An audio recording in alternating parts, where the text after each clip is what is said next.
hukum pidana yang berlaku di Indonesia ini rata-rata masih peninggalan kolonial. Walaupun ada revisi-revisi sedikit ya. Tapi dasarnya, pokok pemikiran pertama ini adalah mengadopsi dari peninggalan kolonial. Bukan mengambil dari peninggalan leluhur kita sendiri. Karena ketika bicara tentang budaya di Nusantara ini, benang merahnya sama.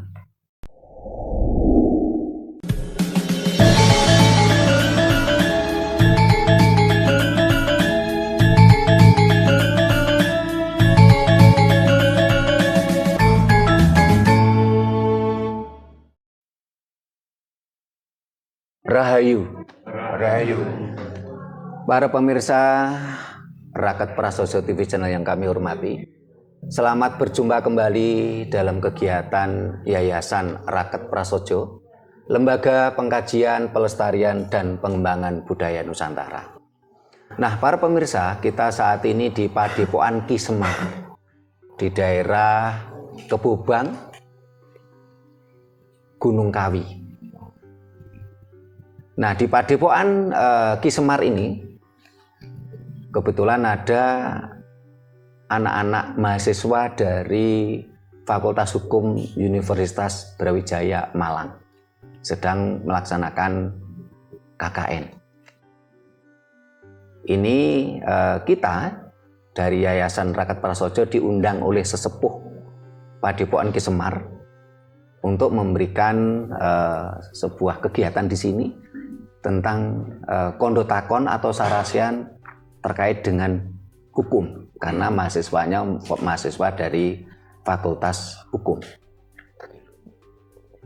Bukan rahasia lagi, bangsa kita bangsa yang besar. Pada masa kerajaan Majapahit kita pernah menguasai sepertiga dunia.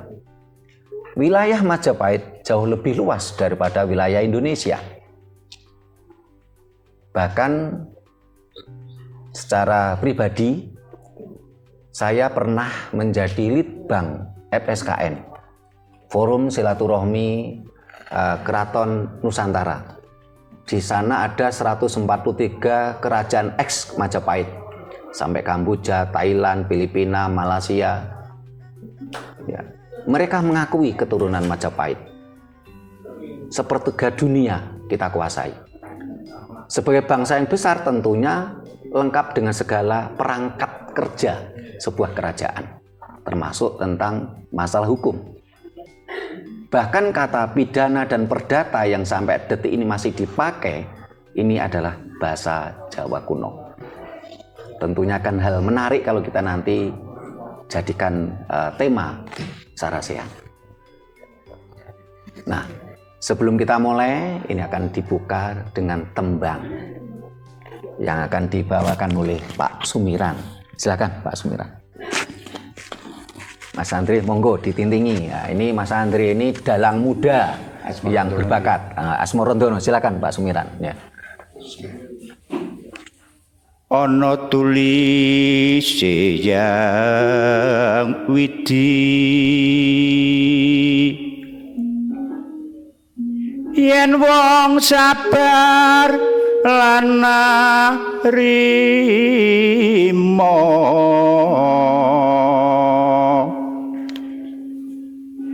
ginanjar dawa umure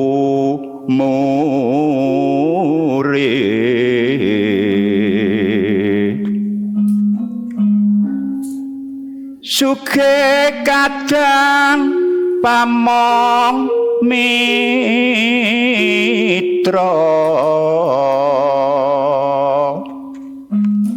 sikinasih mring sasama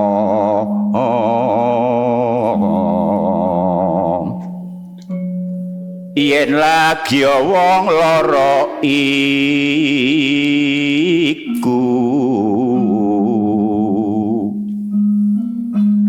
gampang gone antuk tombo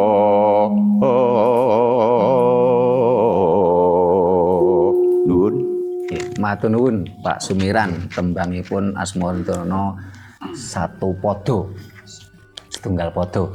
Nah, para pemirsa, ini selaku sesepuh Padepokan Ki Semar, kita harapkan Eyang Yanupri memberikan petuahnya sekaligus atur pambagioharjo.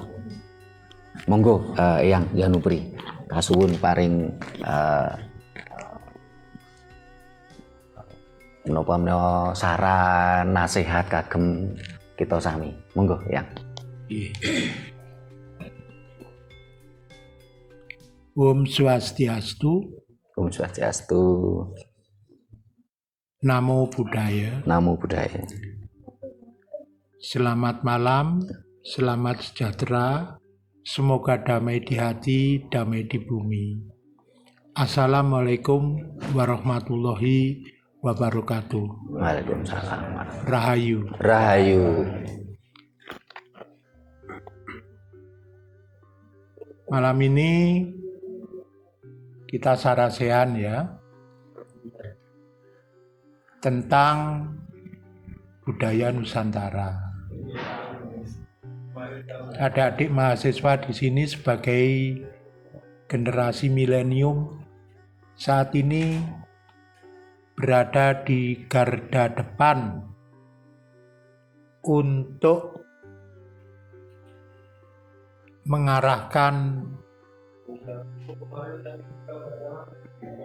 bahtera bangsa ini mau dibawa kemana. Tadi sudah diawali oleh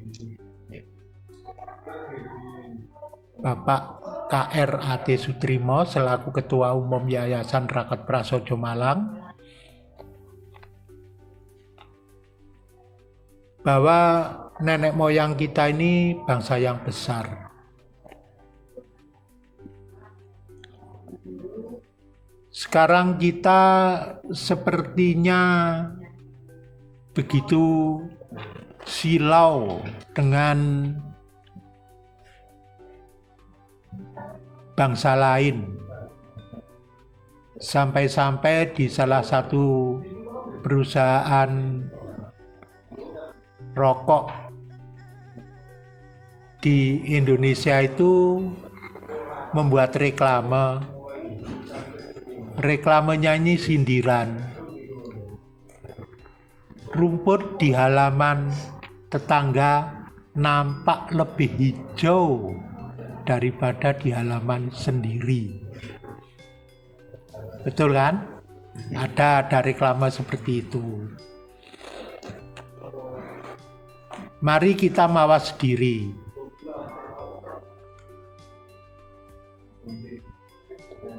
Kita menggunakan bahasa untuk melihat dunia dan sadari bahwa bahasa adalah rangkaian kebohongan. Makna suatu kata masih diragukan kebenarannya sampai mereka menemukannya sendiri. Sehingga di dalam bahasa disebut ada proses simulasi, yaitu sirkulasi tanpa henti atas produksi dan reproduksi makna yang terus-menerus begitu seterusnya. Berarti di sini jantungnya ada dalam bahasa, logosentris.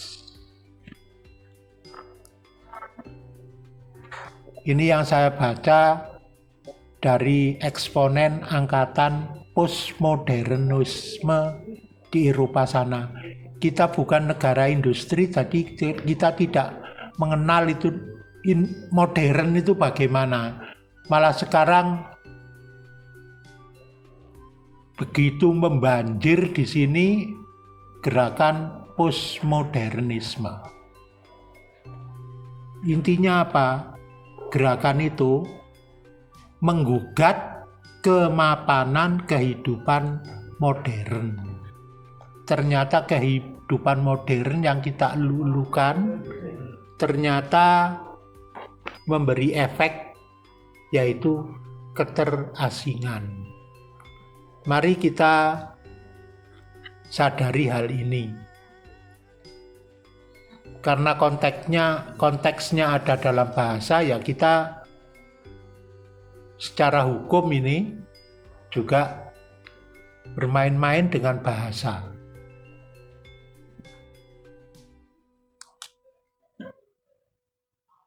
Ini yang saya pegang hanya 3 kata. 3 kata ini berlaku untuk semua. Ini dari saya ya, bisa digugat, bisa tidak dipakai, boleh tidak. Di bawah kolong langit, di atas bumi, hanya ada 3 kata. Jawa, umat, Islam. Awas, jangan sampai salah arti yang sempit. Jawa bukan orang Jawa yang seperti saya ini, bukan. Umat, Islam. Jangan yang merasa Islam berbesar hati dulu nanti, karena ini bahasa ada hubungannya dengan kalimat saya yang terdahulu. Jawa maksudnya jagat yang masih ada nyawanya. Ingat, mikrokosmos, makrokosmos. Jawa, jagat yang ada nyawanya. Jagat yang tidak ada nyawanya namanya mayat. Umat, u-nya itu urip, hurip, hidup. Matnya mati. Orang hidup itu ya gandengannya mati. Hidup tapi mati. Contoh pencuri. Pencuri itu hidup tapi juga mati. Yang mati apanya? Silakan dijawab sendiri dalam hati. Itu pencuri ya. Tuh. Kemudian Islam. Islam itu dari kata isinya alam. Nah, kalau Islam sendiri sekarang dikooptasi seperti yang sekarang terjadi, itu saya ndak ikut-ikut. Itu yang dari saya. Sekian, terima kasih. Yeah. Rahayu. Terima kasih Eyang Janupri yang sudah memberikan wejangan untuk kita semua. Nah, para pemirsa dan juga adik-adik mahasiswa ini, ketika kita bicara hukum itu adalah aturan. Nah, dalam teori peradaban ada sebuah kata, sebuah filosofi. Ya. Semakin tinggi peradaban suatu bangsa, akan semakin spesifik dalam penyebutan objek dan aturan main. Aturan adalah hukum. Jadi kalau suatu bangsa tadi peradabannya maju, ini akan semakin spesifik dalam penyebutan objek dan membuat aturan main. Semakin sederhana suatu bangsa tadi dalam penyebutan objek dan aturan main, berarti semakin rendah peradabannya. Nah, ini akan kita bedah bersama. Nanti adik-adik bisa tadi saya katakan kondotakon. Ya, apa yang ada di hati adik-adik semua. Ya. Ini enak saya panggil adik-adik ya, walaupun usianya seanak saya ya. lebih familiar gitu loh ya.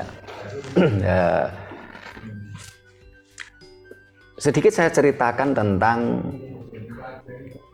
hukum pada masa kerajaan Majapahit. Ini untuk prolog supaya nanti ada semacam materi untuk saling kondotakon. Pada masa kerajaan Majapahit ada serat tentang hukum yang cukup dikenal. Namanya Serat Kuntara Manawa. Pernah dengar? Pernah baca? Belum? Oh, pernah baca? Pernah dengar, tapi belum pernah baca. Nah, saya sebutkan salah satu bentuk hukumnya. Ya. Sebagai contoh begini. Ya. Kalau saya gambarkan dengan dunia sekarang. Ya. Masnya namanya siapa? Eugene. Mas Yuji. Eugene. Eugene. Terus masnya siapa namanya? Yauma. Yauma. Eugene Yauma. Ini bukan sesuatu yang kebetulan toh. Jodoh, ya. Ini saya kasih contoh aja. Mohon maaf, ini hanya contoh ya, jangan baper ya. Aman, Pak. Aman ya. Laptopnya Eugene ini dicuri Yauma. Nah, setelah itu 3 bulan baru ketemu. Diproses hukum. Pada masa Majapahit ini pidana kurungan ini adalah langkah yang terakhir. Karena pidana kurungan itu tidak mendidik sebenarnya. Sehingga yang terjadi apa? Satu Yauma yang mencuri laptop ini harus mengembalikan laptop yang sama pada waktu dicuri. Jadi bukan laptop tadi. Nah, mereka sudah dicuri 3 bulan, otomatis kan ada masa pemakaian. Jadi Yauma harus mengembalikan laptop tadi pada posisi yang sama ketika waktu dicuri. Yang kedua, Eugene ditanya, laptop Anda untuk apa? Untuk bekerja. 1 hari laptop Anda bekerja dengan laptop tadi menghasilkan berapa ratus ribu. 1 hari taruhlah umpamanya dapatnya 1 juta gitu. Ini hanya angka untuk mudah ngitung ya. Laptop tadi 1 hari bisa menghasilkan 1 juta.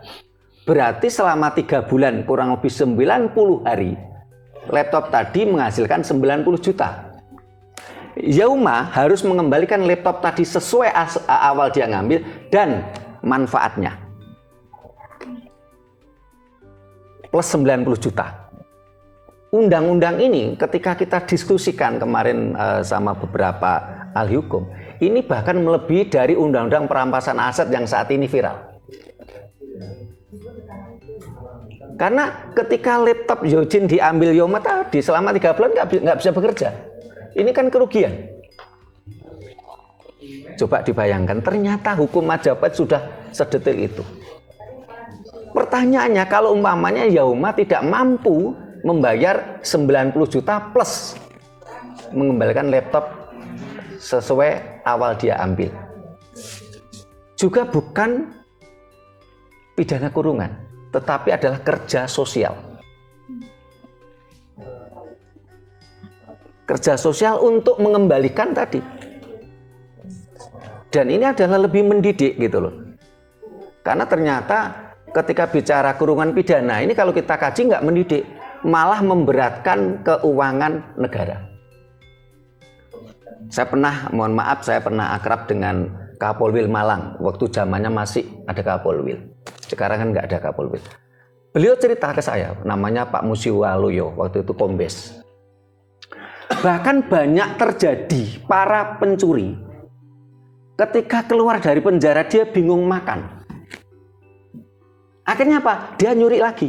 Supaya apa? Ditangkap lagi, masuk penjara lagi, dikasih makan negara. Berarti apa? Kurungan pidana bukan mendidik sebenarnya. Karena bagi orang yang pemalas, di penjara malah enak loh. Dikasih makan negara. Nggak usah repot-repot cari makan. Dan kemarin adik-adik barangkali pernah ada berita kemarin kan dari Menkumham kan minta tambahan anggaran itu karena banyak penjara yang over kapasitas. Ini kan malah memberatkan keuangan negara, tidak mendidik. Tapi memang bagi yang dia pidana kriminalnya kriminal korupsi dengan cara sekarang ini juga enak. Korupsi sekian triliun dihukum cuma 2,5 tahun, keluar dia masih kaya raya loh dia. Tapi kalau dengan hukum Majapahit tadi kan otomatis dia harus mengembalikan. Seperti contoh ada koruptor mengambil uang negara, taruhlah umpamanya 2 triliun. Kan dihitung 2 triliun tadi ini seharusnya untuk apa? Seperti contoh untuk membangun jembatan.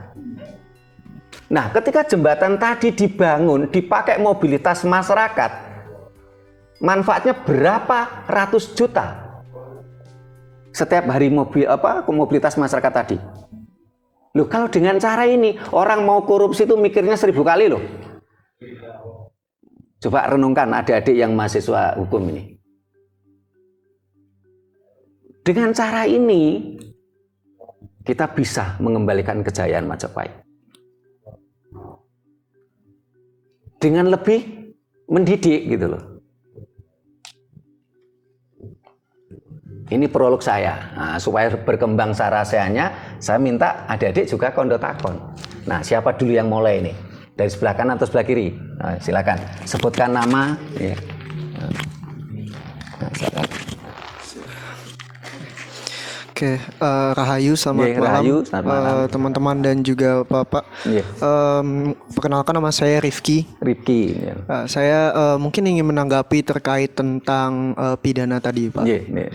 Pidana kan itu artinya itu nestapa, memberikan nestapa. Yeah. Cuman sepengetahuan saya dari pidana itu memang ada beberapa teori, ada kemajuan beberapa teorinya. Yeah.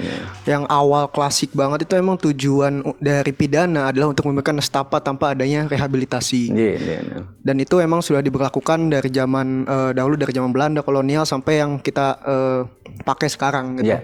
Tapi dengan adanya KUHP pidana yang baru dan juga mulainya adanya pengembangan ilmu dan juga kesadaran dari pemerintah dan masyarakat, itu teori pidana yang sekarang itu lebih berfokus kepada bukan memberikan nestapa, tetapi memberikan rehabilitasi juga. Nah, oleh karena itu banyak dari pidana tersebut itu yang diubah, yang tadinya memberikan jera saja, tetapi difokuskan juga memberikan kepada keadilan dan juga memberikan kebermanfaat bagi orang yang terkena pidana dan juga masyarakat sekitarnya. Mungkin untuk terkait tentang pidana yang dilakukan oleh Majapahit itu kan dari segi budaya, Majapahit itu mungkin bisa dibenarkan, Pak. Secara budaya itu satu budaya yang sama, mungkin. Sedangkan dari Indonesia itu kan memiliki budaya yang berbeda-beda. Seperti dari Yoma ini juga dari budaya Minang, saya sendiri dari budaya Sunda. Terus dari mungkin ada yang dari Madura dan lain-lain. Dan setiap budaya itu kan pasti memiliki tradisi masing-masing untuk mengatasi masalah-masalah mereka. Jika semisal kita membuat suatu pidana yang fokus kepada satu budaya saja, itu kan pasti tidak adil kepada budaya-budaya yang lain. Mungkin seperti di Madura itu kan ada juga darah dibayar darah gitu. Misalnya melakukan itu mereka melakukan caro. Dan mungkin di budaya-budaya lain itu berbeda juga cara pengatasannya. Mungkin pertanyaannya itu terkait tentang bagaimana kalau kita membuat suatu pidana yang sama itu bisa mengayomi juga budaya-budaya yang lain. Seperti itu. Terima kasih Mas Rifki ya. Ini yang namanya kondo takon kan ini. Jadi beliaunya tadi kan selain bertanya juga memberikan misalnya pendapat lah istilahnya. Nah, ada lagi, silakan. Sebelah kanan ada yang belum, dereng. Sebelah kiri ada lagi yang mau memberikan. Itu dulu, terima kasih. Nah, ketika bicara budaya, kita harus paham dulu apa itu budaya. Budaya itu dari kata budi dan daya. Apapun budi, pemikiran, hati dan daya, potensi itulah budaya. Nah, hukum itu termasuk budaya. Hukum itu termasuk budaya. Ketika kita bicara tentang Majapahit, tadi saya katakan, wilayah Majapahit itu sepertiga dunia. Minang, ini wilayah Majapahit. Bahkan yang menjadikan kata Minangkabau, ini adalah bagaimana antara kerajaan Dharmasraya dan Singhasari. Bahkan kemarin kita ketemu sama teman-teman dari Kalimantan, Dayak. hukum Majapahit ini sampai detik ini masih berlaku di sana. Sampai detik ini. Tetapi yang di Jawa malah sudah mulai lupa. Saat ini mulai digali. Ya. Nah, kesalahan bangsa ini kalau menurut saya bukan kesalahan boleh, kelemahan boleh. Hukum pidana yang berlaku di Indonesia ini rata-rata masih peninggalan kolonial. Walaupun ada revisi-revisi sedikit ya. Tapi dasarnya pokok pemikiran pertama ini adalah mengadopsi dari peninggalan kolonial. Bukan mengambil dari peninggalan leluhur kita sendiri. Karena ketika bicara tentang budaya di Nusantara ini, benang merahnya sama. Saya pernah keliling Nusantara, saya pernah di Minang. Ya orang Minang mana? Pesisir. Saya di Pariaman pernah, saya di Solo Air pernah, Solo di Sulit Air pernah. Barusan kemarin tahun 2020 saya keliling mulai dari Teluk Muaro, Gunung Padang, Tanah Datar, saya keliling. Karena disitulah budaya juga. Nah, jadi jangan mengarti kecilkan kata budaya ya. Jadi yang namanya budaya itu bukannya sekedar jaranan, wayang, bukan sekedar itu. Hukum itu pun budaya. Aturan hukum itu, aturan main suatu bangsa, suatu kelompok itu juga budaya. Tentunya ketika kita mengadopsi atau mengambil dasar budaya leluhur kita, tentunya di situ akan ada semacam penghormatan terhadap budaya lokal. Kenapa? Karena di dalam ajaran leluhur kita, ya tadi sudah saya katakan, leluhur kita mengajarkan kepada kita itu bukan salah benar. Sementara hukum yang ada saat ini kan cenderung salah benar. Kata salah benar itu banyak problem di belakangnya loh, dampak di belakangnya loh. Karena akan berdampak pada ego. Ya, ajaran leluhur kita juga ada konsep namanya Ruwa Bineda. Ya, adik-adik harus banyak belajar biar tahu. Karena mohon maaf, kita tidak mungkin berganti-ganti leluhur.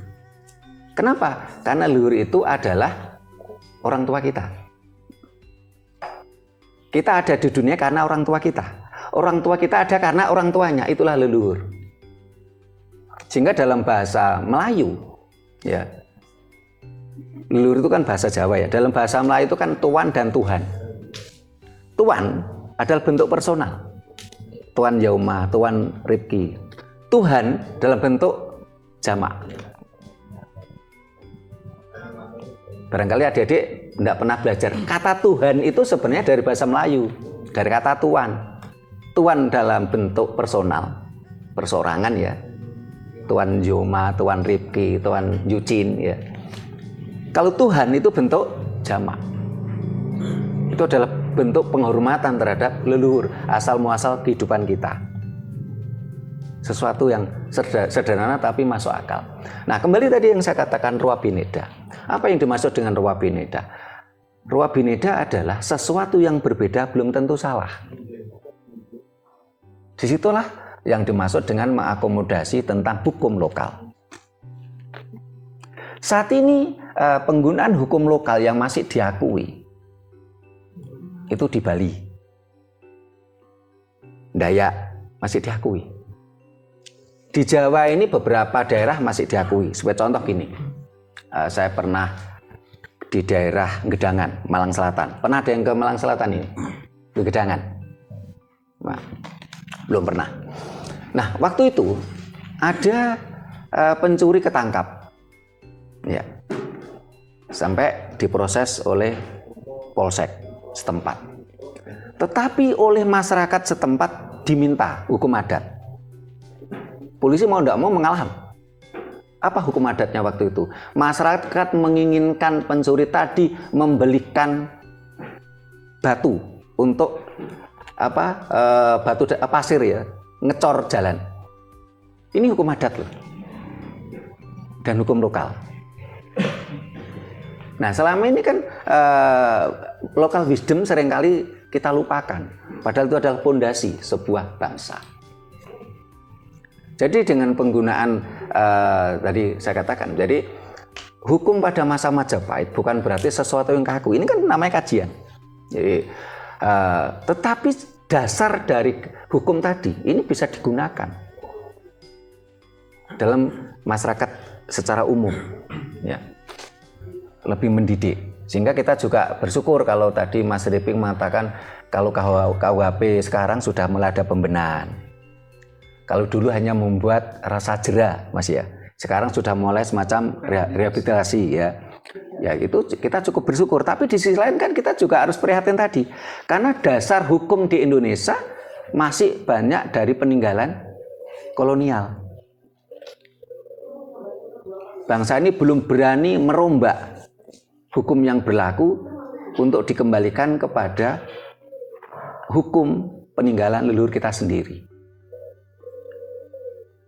Padahal kalau bicara hukum kolonial tentunya pada waktu itu diciptakan kolonial untuk kepentingan kolonial. Bukan untuk kepentingan bangsa. Karena pada waktu itu hukum kolonial Hindia Belanda ini masyarakat itu dipilah jadi 3. Warga kelas utama ini adalah orang-orang Eropa. Ini di dalam hukum mereka ini kan tidak tersentuh oleh hukum. Yang kedua orang-orang timur jauh. Orang-orang timur jauh itu orang Arab, orang India. Ini nomor 2. Yang paling bawah itu adalah pribumi. Sehingga pada waktu itu karena ini menjelaskan hukum kolonial tadi tidak berpihak pada bangsa ini. Ada gambaran begini, kalau pribumi ibaratnya itu hanya mencuri ayamnya milik kelas utama, dia dihukum berat. Tapi kalau yang kelas utama tadi, dia mengambil milik pribumi, ini tidak dihukum. Dan saat ini cenderung mirip-mirip seperti itu walaupun beda warna. Saat ini banyak elit-elit politik tuh walaupun melakukan kesalahan besar, ya korupsi besar, hukumannya ringan-ringan saja. Sehingga tadi ini fakta ya, semuanya tahu banyak orang yang korupsi sekian triliun dihukum cuma 2,5 tahun, keluar dari penjara masih kaya raya loh dia. Kan ini malah memicu apa? Oh kalau begitu, kalau saya punya kesempatan, saya harus lebih baik saya korupsi sebesar-besarnya. Toh nanti keluar masih kaya raya kok saya. Masih bisa dinikmati oleh anak cucu saya, kan begitu. Nah, monggo supaya berkembang, siapa lagi yang kondo takon? Oh silakan Mas Yoma.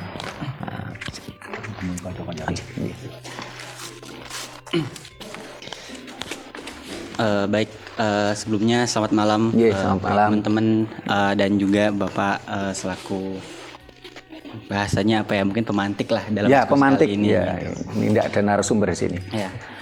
Jadi saya juga terkait dengan masalah terkait dengan budaya yang disebutkan oleh saudara sebelah kiri saya, kemudian juga Bapak dan segala macam.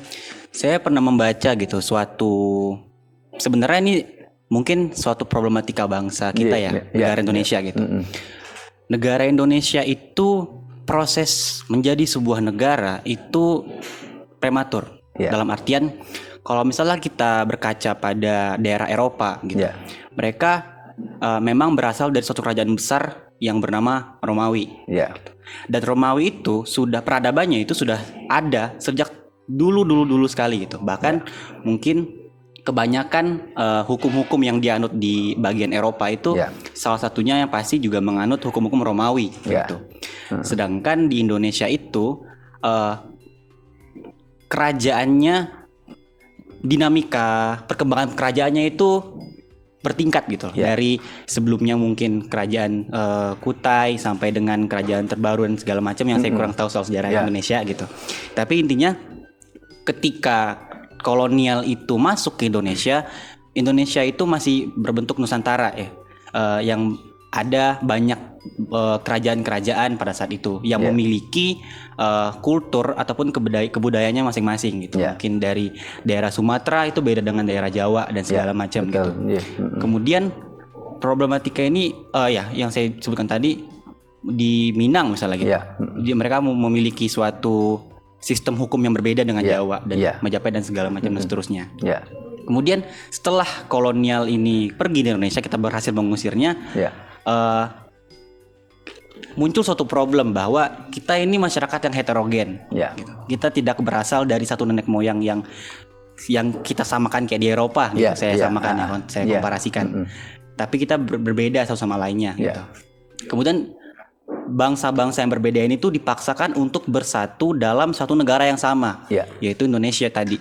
Sehingga dengan dinamika yang terjadi pada sidang BPUPKI sampai dengan PPKI berkaitan dengan pencetusan dasar negara, Pancasila sebagai asas dasar hukum di Indonesia, itu dalam pidatonya Bung Karno mengatakan bahwa Pancasila itu saya gali, saya dapatkan dari ibaratkan mutiara dari Nusantara itu sendiri. Betul. Yang menganut 5 itu tadi, ketuhanan Maha Esa, kemudian seterusnya sampai ke bawah. Nah, mungkin ini pendapat saya terkait dengan hal tersebut.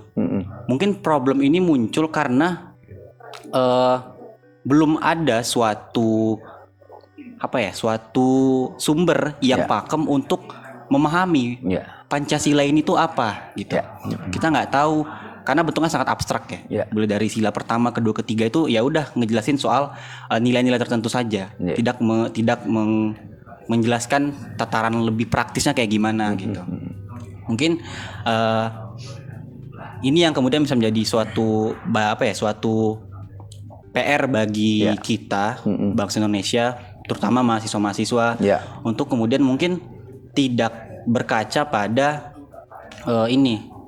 teori-teori yang sifatnya itu dari barat saja, melainkan menurut saya untuk mengartikan Pancasila itu sendiri kita harus menyelam lebih jauh kepada budaya-budaya di Nusantara itu sendiri. Gimana di Sumatera itu gimana, di Jawa bagaimana, segala macam. Kemudian kita sintesiskan menjadi suatu sistem hukum yang lebih komprehensif dibandingkan sistem hukum Eropa kontinental yang kita anut sekarang, civil law. Itu yang mana kita tahu itu bahwa itu dari Romawi dan segala macam. Mungkin dari saya seperti itu. Terima kasih. Terima kasih. Uda Yauma. Kalau pesisir udah atau aju? Udah ya. Jadi pemikiran Uda Yauma itu bagus. Jadi sebenarnya tugas adik-adik semua, ya mahasiswa hukum, entah itu S1, S2, bahkan nanti S3, seharusnya mulai menggali hukum-hukum peninggalan leluhur kita. Supaya tidak lagi kita bertumpu pada hukum peninggalan kolonial. Kalau kita belajar tadi bicara tentang Majapahit tadi ya, Majapahit ini masa pemerintahnya 200 tahun. Mampu mempersatukan sepertiga dunia, termasuk Minang. Ya. Tokoh dari Melayu ini menjadi Menteri Luar Negerinya Majapahit, Aditya Warman. Nah, ini Menteri Luar Negerinya Majapahit.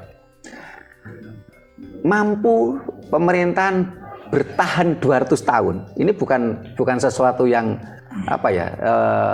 cemen loh ini. Tentunya di situ wilayah-wilayah ini kan tentu merasa dihormati, merasa dihargai. Kalau mereka tidak dihargai, tentunya kan mereka akan memberontak tuh. Itu pasti. Sehingga pada waktu itu tentunya itu digali berbagai aturan-aturan, adat-adat di seluruh Nusantara, ya, untuk dimunculkan menjadi hukum positif, ya.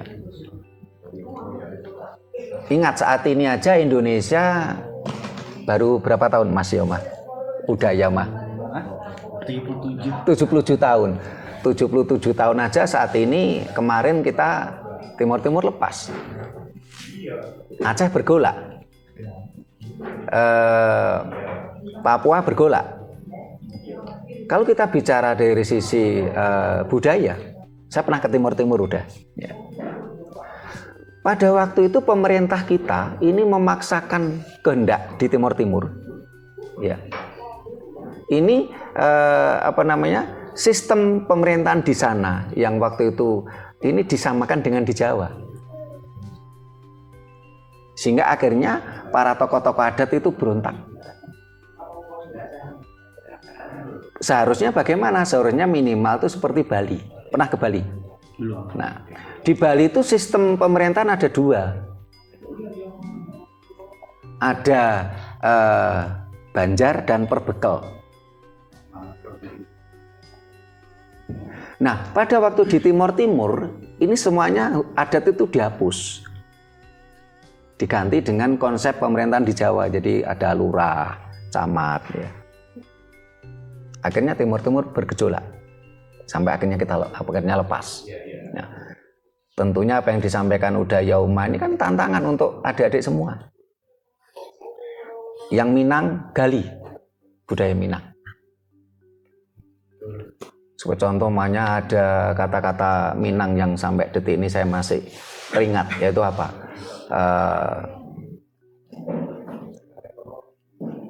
Takulung di luar, tahimpe di ateh. Wah. Nah, ya paling tidak dikit-dikit saya kan masih ingat ya.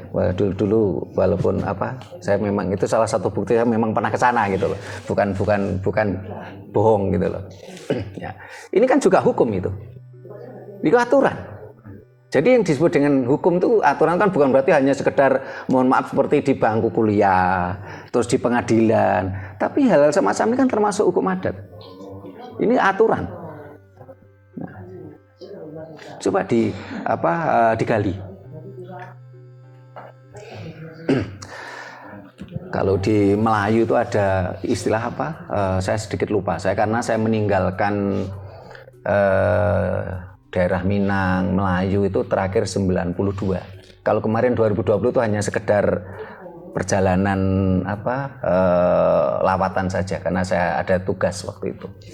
Nah, coba nanti ini kalau udah membuat skripsi belum ini? Belum. Coba nanti jadi PR tuh ini. Yang Minang angkat budaya Minang dari sisi hukum. Mas Ripi asli dari mana? Dari Serang, Banten. Serang, Banten. Coba angkat tentang aturan hukum dari Sunda, tradisi-tradisi Sunda. Ya. Terus yang daerah lain silahkan gitu loh. Supaya apa? Nanti ada pembaharuan hukum di Indonesia yang awalnya yang dulu merupakan mengadopsi peninggalan Hindia Belanda, yang tentunya waktu itu diciptakan oleh pemerintah Hindia Belanda berpihak pada pemerintah Hindia Belanda itu sendiri gitu loh. Nah sekarang dimunculkan gitu loh, menjadi skripsi nanti kalau S2 menjadi tesis ya, yang sekiranya bermanfaat untuk bangsa ini khususnya di bidang hukum. Ya. Ada lagi, coba silakan yang mau kondo takon. Sebelah kanan kok diam saja, mbak-mbaknya silakan. Ayo silakan. Oh Mas ya, silakan. Ya dari mana nih Mas? Selamat malam, Mbah dan Bapak. Ya. Perkenalkan nama saya Muhammad Al-Fasyah, soalnya dari Bekasi. Dari Bekasi. Saya mungkin izin memberikan tanggapan ya. Tadi mungkin disebutkan kalau hukum yang sekarang itu terlalu berpatok pada peninggalan Hindia Belanda dan tidak mempertimbangkan hukum dari adat dari peninggalan kita sendiri. Mungkin sependek pengetahuan saya, mungkin hukum yang ditinggalkan oleh Hindia Belanda ini mungkin yang paling untuk saat ini mungkin paling ideal ya, dibandingkan dengan hukum budaya kita, adat kita. Bukan berarti hukum adat yang ditinggalkan oleh di negara kita ini, dari banyak adat di negara ini kurang bagus gitu, tapi mungkin untuk saat ini hukum yang paling ideal ya mungkin yang dari Hindia Belanda. Misalnya saya pernah baca itu terkait kayak adat tentang hukum pernikahan kan, perkawinan. Itu kan ada, kalau di adat kita kan di Indonesia ini banyak perjodohan sejak di bawah umur gitu, kayak misalnya umur 14 tahun sudah menikah. Itu kan mungkin di adat seperti itu dan sudah menjadi kebiasaan dari dahulu. Tapi zaman sekarang ini ada banyak penelitian yang menyimpulkan bahwa hal itu tuh tidak baik, dinilai dari segi kesehatan, dari mental. Mungkin hukum adat itu bukan kurang baik, tapi mungkin ada yang kurang relevan dengan keadaan di zaman sekarang, dengan pengetahuan di zaman sekarang. Jadi mungkin bila dibilang kita harus berkembang, mungkin itu harus, tapi kalau untuk berubah dari hukum yang peninggalan Hindia Belanda dengan hukum adat yang ada kita secara seluruhnya itu mungkin menurut saya agak kurang ideal juga begitu. Iya. Seperti itu. Terima kasih, Mas. Ada lagi, silakan. Oh, sebelah sana. Ya, silakan. Nah, monggo.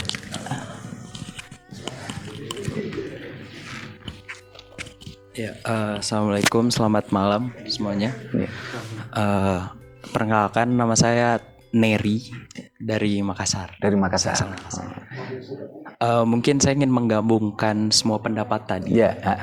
Ada yang membahas tentang hukum negara kita masih prematur.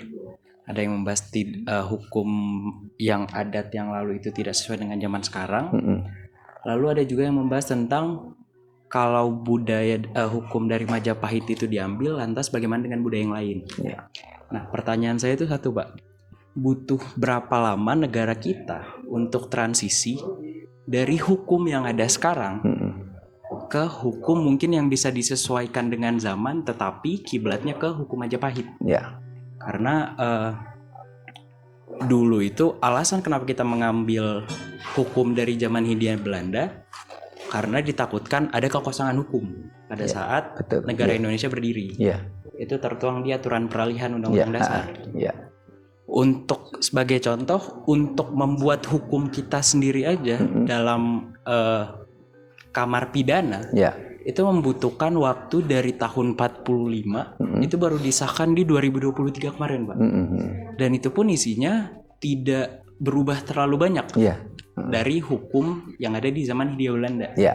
Nah, untuk membuat suatu hukum yang berkiblat dari Majapahit dan bukan Eropa, dan bisa disesuaikan dengan zaman sekarang, ataupun mungkin bisa disesuaikan dengan perkembangan zaman, itu kita butuh berapa tahun. Sedangkan untuk merevisi undang-undang dari zaman Hindia Belanda ke sekarang aja butuh mungkin sekitar 73 tahun, 78 tahun, karena baru disahkan di 2023. Mungkin itu, Pak. Terima kasih, Mas Neidar. Neri. Terima kasih yang dari Makassar. Saya ingin nanti ganti mbak-mbaknya. Saya ingin mencoba menanggapi dari Mas Muhammad dari Bekasi tadi. Tadi oleh Eyang Zanubir sudah diberitahu bahwasanya beda bahasa, beda makna. Jadi dalam artian apa? Selama ini memang hukum yang ada di Indonesia itu berawal mengakomodasi peninggalan Hindia Belanda. Tetapi bukan berarti misalnya kita terus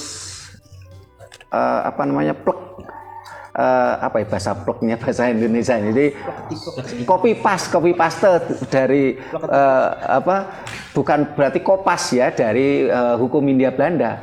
Ada penyesuaian seperti yang dikatakan Mas Neri tadi ya. Karena memang kita harus belajar sejarah. Tadi oleh Mas Yoma dikatakan, Mas Yoma atau Mas Rifki tadi mengatakan negara ini memang prematur berdirinya karena waktu itu Bung Karno dan para anak muda ini kan memanfaatkan momen bom Hiroshima. Kita berbeda dengan Malaysia, kita berbeda dengan Australia yang merupakan persemakmuran Inggris, Britania Raya. Australia ini kan dipersiapkan memang oleh pemerintah Inggris. Bahkan saking nikmatnya menjadi bagian dari Inggris, sampai detik ini Australia ini walaupun negara besar masih bagian Inggris loh sampai detik ini. Mereka belum merdeka sepenuhnya loh. Sehingga memang semua ada plus minus. Kita memang prematur ya waktu itu momen yang sangat singkat bom atom Hiroshima Nagasaki. Tetapi di sisi lain ini kan tentunya merupakan nilai plus kalau kita mampu melakukan lompatan kuantum. Tetapi dalam perjalanan sejarah kita bisa menilai bangsa ini tidak mampu melakukan lompatan kuantum. Kita selalu bergejolak dengan antar saudara kita sendiri. Sehingga pergantian kekuasaan pun dengan cara-cara yang tidak beradab. Ini sejarah kelam bangsa kita. Peralihan kekuasaan dari Soekarno ke Soeharto itu memakan darah 3 juta manusia loh. Yang tidak tahu dosanya. Bahkan sampai detik ini masih kita belum tahu siapa salah siapa benar. Kasus 65 itu. Kalau umpamanya taruhlah benar ada Dewan Jenderal umpamanya, yang salah itu PKI, yang salah hanya beberapa gelintir orang, tapi masyarakat yang nggak tahu dosa itu mati 3 juta loh. Apakah itu keadilan? Tentu bukan keadilan. Mereka masyarakat itu nggak tahu menau. Nah, tentunya kita sebagai anak muda, generasi muda itu tadi ini seharusnya tugas Anda semua untuk melakukan pembaruan pelan-pelan, untuk melakukan lompatan kuantum, ya. Sehingga lama-lama pelan-pelan hukum peninggalan kolonial Belanda, karena waktu itu untuk mengisi kekosongan hukum, seharusnya secepatnya tergantikan dengan cara apa? Mengakomodasi seluruh perangkat, seluruh komponen dari bangsa-bangsa yang sepakat mendirikan negara namanya Indonesia. Ini berarti apa? Kita meniru konsepnya Majapahit tadi yang mampu 200 tahun tadi. Walaupun Minang merupakan wilayah Majapahit, tapi kekhasan, ciri khas Minang nggak hilang loh. Berarti di situ kan tidak ada pemaksaan kehendak. Oh, kamu harus sama. Berarti Majapahit bahkan tidak melakukan kesalahan seperti yang dilakukan Orde Baru pada Timur Timur. Ini kan perlu kita renungkan tentunya. Ya. Nah, kita harus berprinsip, kita harus tahu betul, kita harus sadar. Saya ingin tanya pada adik-adik, kira-kira orang tua Anda akan menyesatkan Anda enggak? Coba jawab agak keras. Anda yakin enggak kalau orang tua Anda akan menyesatkan Anda? Berarti Anda yakin orang tua Anda tidak mungkin menyesatkan Anda. Orang tua adalah leluhur, karena orang tua ada karena orang tuanya terus. Ya. Tentunya leluhur kita meninggalkan aturan-aturan hukum pada waktu itu tidak mungkin menyesatkan kita. Tetapi kalau orang luar berkemungkinan besar menyesatkan kita karena dia punya kepentingan. Benar nggak kira-kira? Setuju nggak? Coba dipikir dengan logika. Nah, orang tua kita tidak mungkin menyesatkan kita. Orang tua kita meninggalkan aturan-aturan bermasyarakat pada waktu itu. Tentunya mereka tidak ingin anak turunnya itu tersesat, sengsara dalam menjalani kehidupan. Tapi kalau orang luar berkemungkinan besar menyesatkan kita.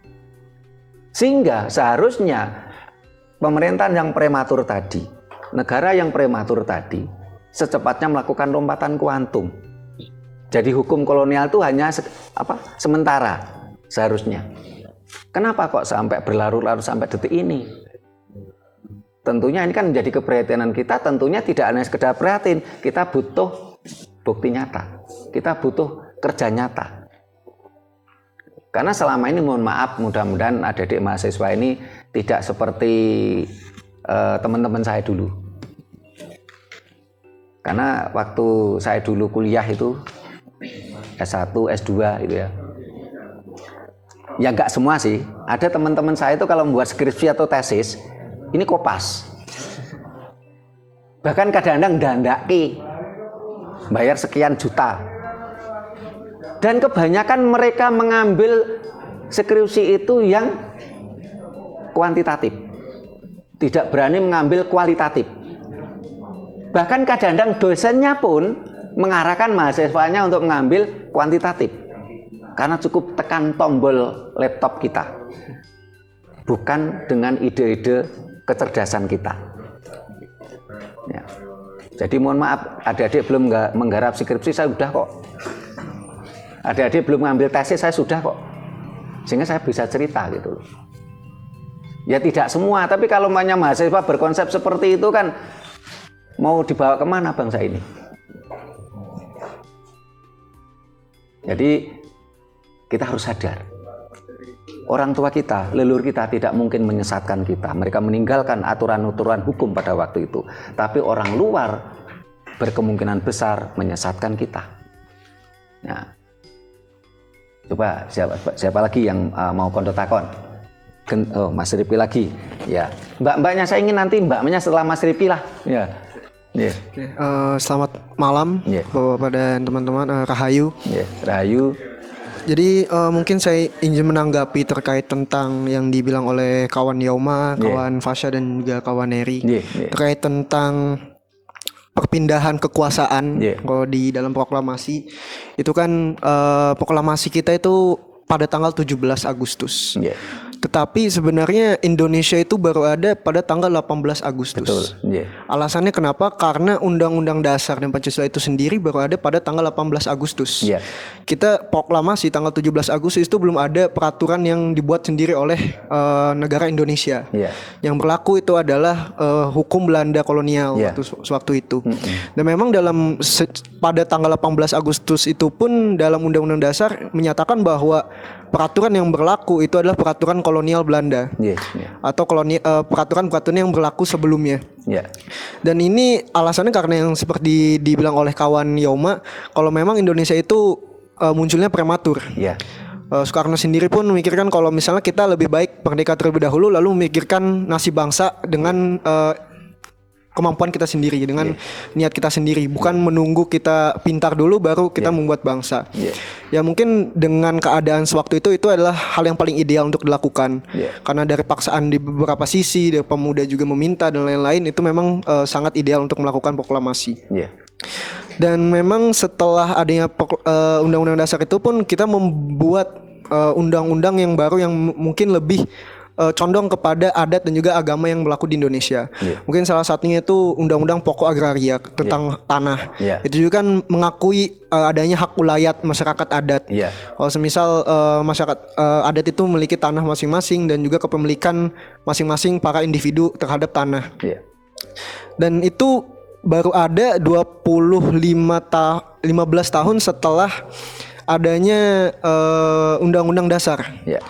Nah itu membutuhkan waktu yang sangat lama dan walaupun itu pun hanya mengatur pokok-pokoknya saja. Jadi bisa diketahui bahwa pembuatan undang-undang itu sangat membutuhkan waktu yang lama. Contohnya KUHP pidana yang berlaku sekarang, KUHP nasional mungkin disebutnya, itu membutuhkan waktu yang sangat lama dan baru disahkan tahun lalu. Dan itu pun banyak masyarakat Indonesia sendiri yang menolak adanya KUHP pidana tersebut. Dan dengan adanya itu kita sekarang memiliki suatu hukum yang mendekati politik hukum Indonesia itu sendiri. Mungkin untuk selanjutnya itu terkait tentang leluhur tadi, Pak. Kalau semisal tadi kan dari leluhur itu pasti menginginkan kita untuk ke jalan yang benar, untuk mendapatkan kebenaran. Tetapi jika kita terpaku ke dalam leluhur tersebut, mungkin yang saya ketahui terkait tentang masyarakat itu sendiri, dalam sosiologi itu terdapat 3 tahapan masyarakat. Masyarakat yang masih terbelakang, yang berkembang dan juga yang sudah maju. Yang masyarakat terbelakang adalah masyarakat yang masih memegang teguh tradisi, tanpa memikirkan terkait tentang perkembangan ilmu dan pengetahuan lainnya. Masyarakat yang berkembang itu yang sudah mulai untuk meninggalkan tradisi tersebut, tapi juga sudah mulai untuk memahami terkait dengan perkembangan ilmu. Yang terakhir adalah masyarakat yang disebut masyarakat maju.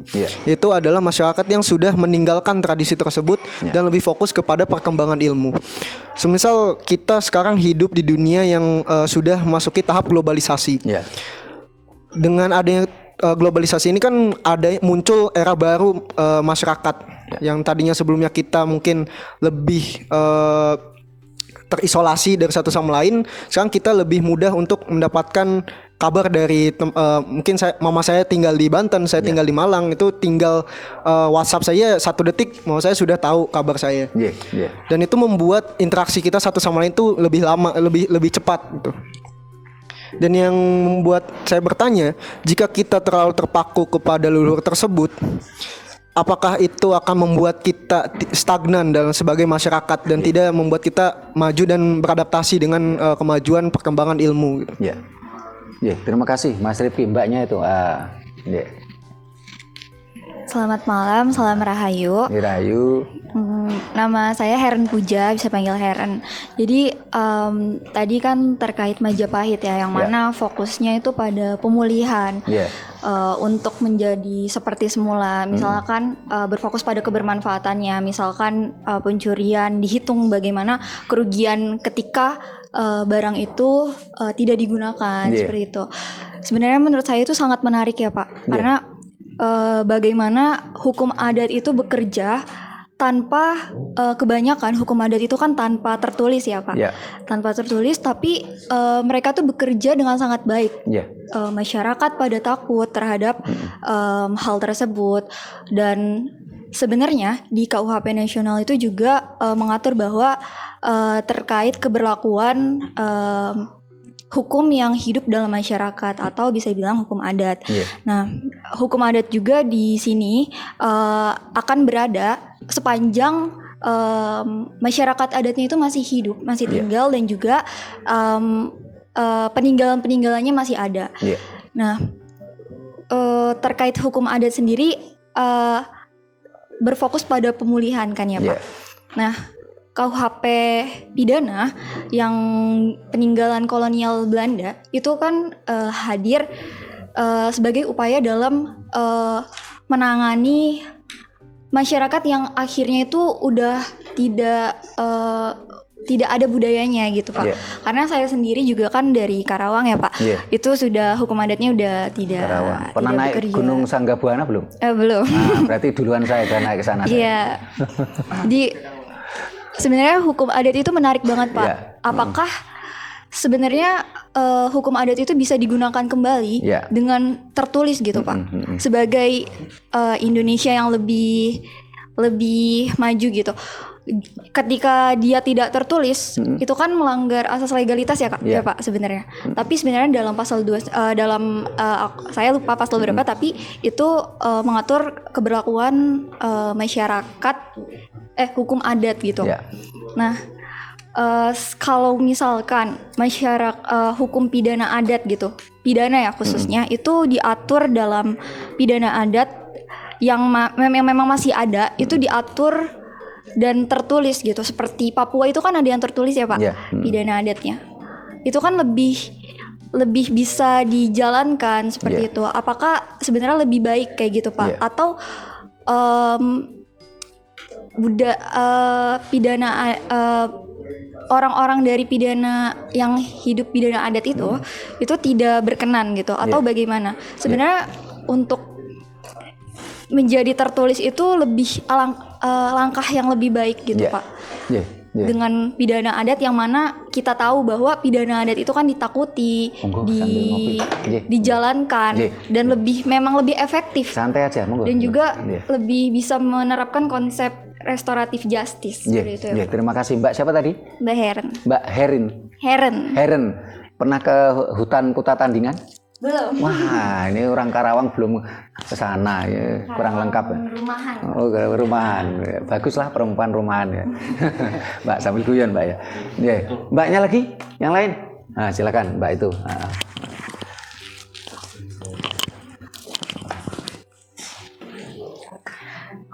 Oke, sebelumnya selamat malam semuanya. Perkenalkan, saya Angelita Putri Ramadanti, dipanggil Angel.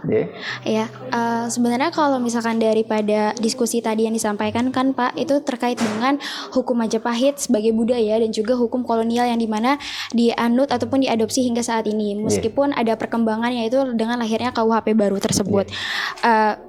Daripada membahas hal tersebut, saya lebih tertarik dengan sebuah substansi yang terkait dengan gimana sih Pak gimana pengaturan ataupun bentuk pengaturan daripada hukum Majapahit yang dikenal ataupun dianggap sebagai budaya saat ini itu memberikan ataupun menjamin perlindungan terhadap perempuan itu sendiri sih Pak. Karena kalau tadi kan dikasih contoh kasusnya itu ialah terkait dengan pencurian Pak. Kalau pencurian kan itu lebih ke tataran masyarakat secara baik laki-laki dan juga perempuan dalam ruang lingkup yang lebih besar gitu Pak. Sedangkan di dalam KUHP yang peninggalan kolonial itu kan juga telah membahas mengenai kejahatan-kejahatan yang sekiranya Pak dialami terkhusus ataupun spesifik terhadap perempuan gitu Pak. Misalkan mengalami kekerasan kah Pak, atau mungkin adanya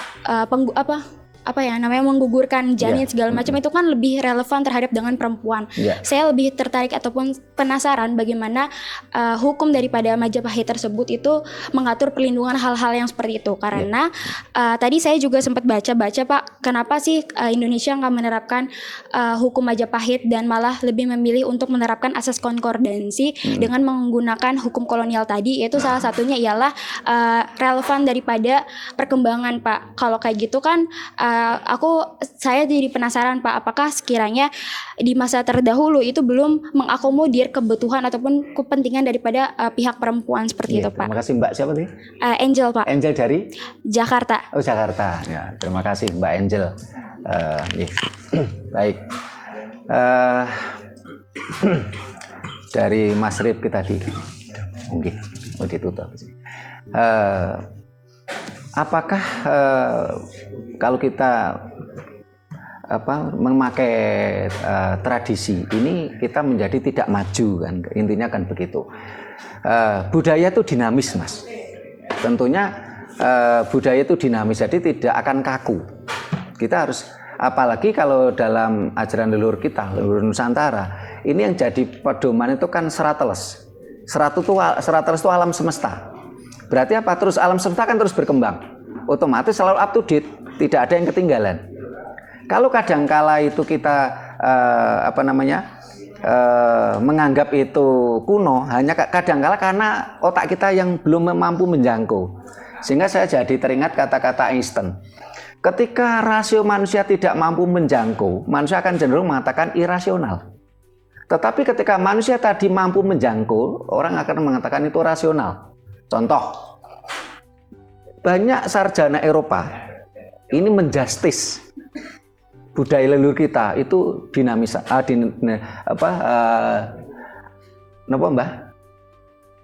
dinamisme. Dinamisme. Mereka mengartikan dinamisme itu dan animisme itu adalah bertuhankan banyak. Karena leluhur kita waktu itu memberikan ritual-ritual di punden-punden, di pohon-pohon kan begitu ya. Mohon maaf, ketika kita memandang orang lain, itu kita belum tentu tahu apa yang mereka lakukan. Ya. Sarjana Eropa itu kan memandangnya dari luar,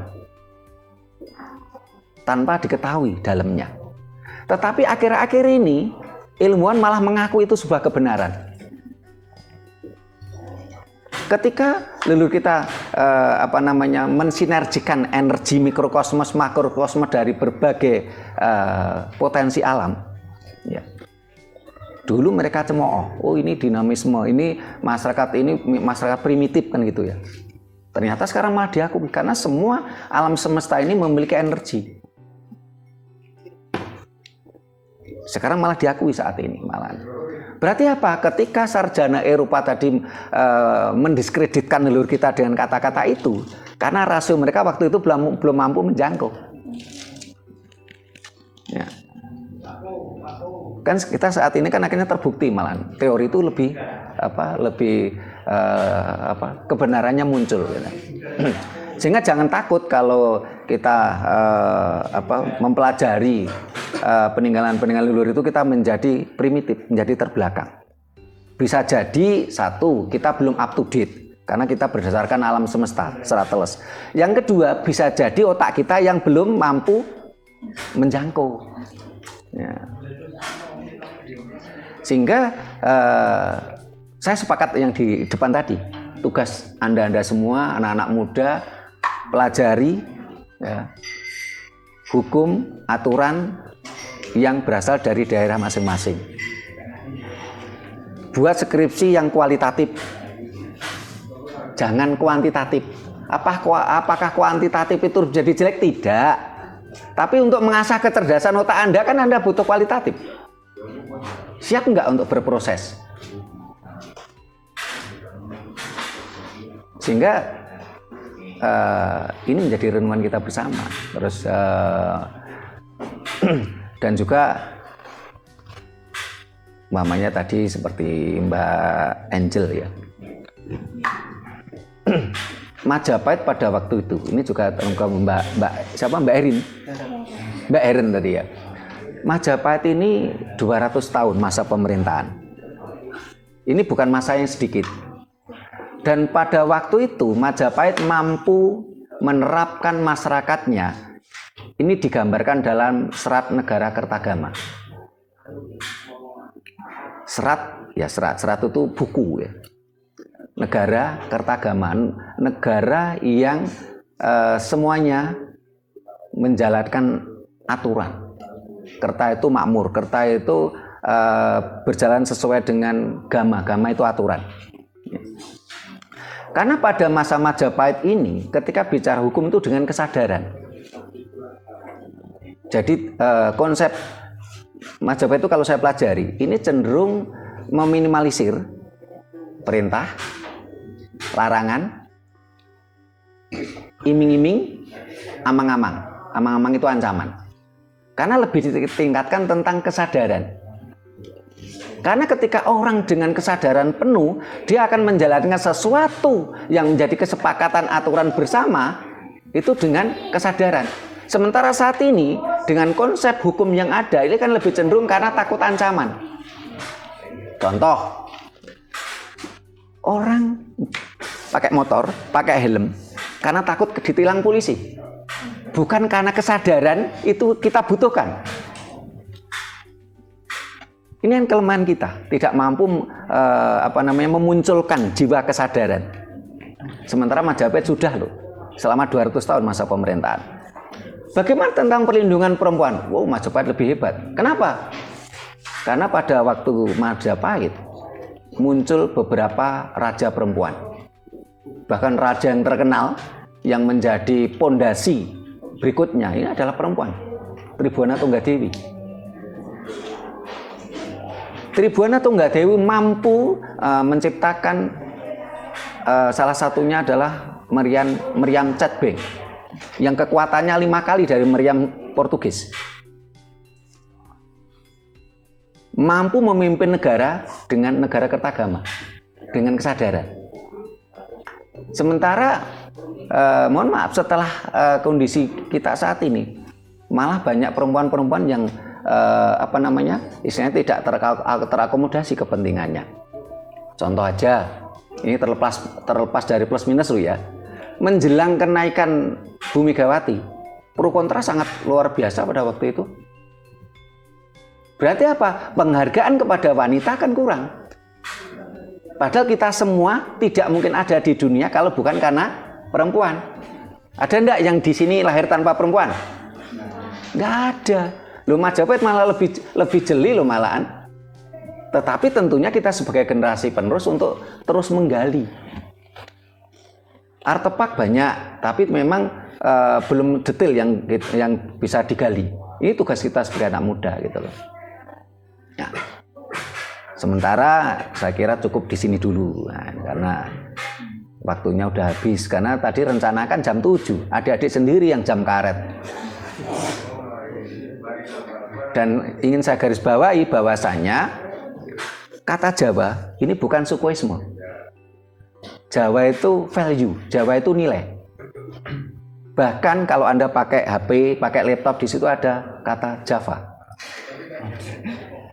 Ini nyata loh, bukan saya itu menggulung-gulungkan karena saya suku Jawa, bukan. Jawa diartikan sukuisme itu adalah ulahnya Senok Ugronyo. Dulu kalau bicara teritorial, kita ini adalah Tatar Sunda. Yang diterjemahkan menjadi Sundaland. Tapi Jawa ini bukan sukuisme. Dulu Sumatera itu jadi satu, Mas. Jadi kalau saya bicara Jawa jangan, saya bukan orang Jawa, bukan. Bahkan mohon maaf, kami Mbah Yan ini walaupun keturunan suku Jawa, ini bisa tidak Jawa. Seperti tadi adik-adik molor tuh gak Jawa.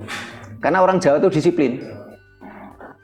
Ini masnya yang batu itu bertanya orang tuanya, umpamanya orang tuanya itu mau bangun bangunan ya, muat pondasi, dihitung nanti bangun pondasi hari ini jam sekian, ndak berani mundur, ndak berani maju.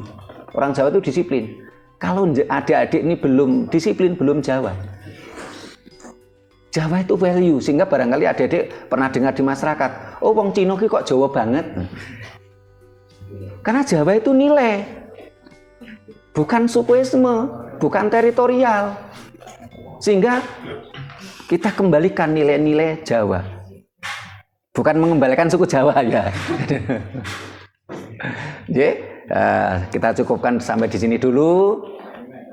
Nanti kalau kurang puas ya nanti bisa diskusi tanpa direkam ya.